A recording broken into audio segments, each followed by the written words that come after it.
ဓာတ်ပုံချင်းမတူနိုင်ပါဘူး။လူတချို့ကအသက်22နှစ်မှာဘွဲရပေမဲ့28နှစ်ကျမှတင့်တော်တဲ့အလုပ်တစ်ခုကိုရတာရှိတယ်။လူတချို့ကြကြောင်ပြီးချင်းအလုပ်ကောင်းကောင်းတန်းရကြတယ်။လူတချို့ကြစစ်မှန်တဲ့ဘဝလက်တော့ရဖို့မစစ်မှန်တဲ့သူတွေစီမှာအချိန်ချင်းအသေးခွဲခဲ့ရတယ်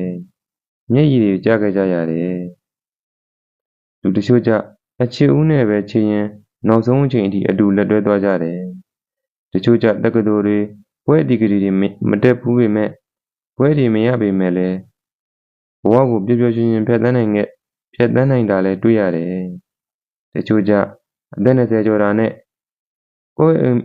အိမ်မက်နောက်လိုက်ခွင့်ရကြတယ်။အကောင်တွေပေါ်ခွင့်ရကြတာပေါ့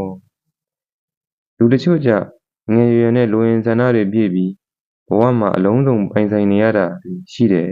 ။လူတချို့ကြအသက်ကြီးမှဘဝကိုစိတ်လွတ်ကိုယ်လွတ်ဖြတ်သန်းခွင့်ရကြတာလည်းရှိတယ်။တကယ်တော့လူတိုင်းဟာသူ့တာတွက်ချိန်နဲ့သူပါ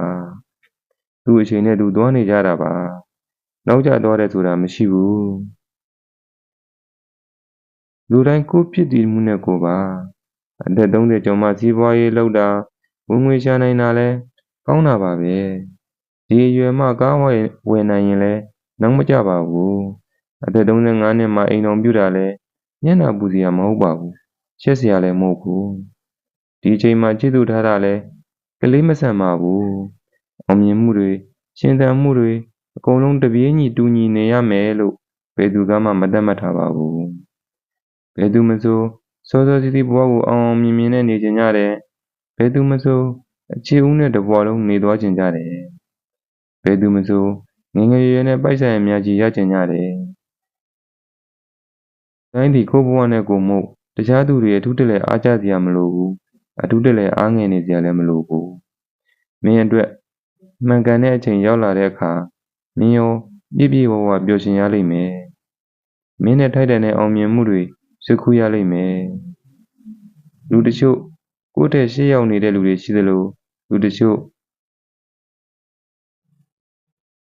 ကိုယ်နောက်မှာကြံနေတာလည်းဖြစ်နိုင်တယ်။ကိုယ်ဟာအဆအဆရရလက်ခံဖို့အစဉ်စဉ်ဖြစ်နေခြင်းဘဝကကိုယ့်ကိုတခုမကြံပြန်ပေးပါလိမ့်မယ်။လူသားတိုင်းက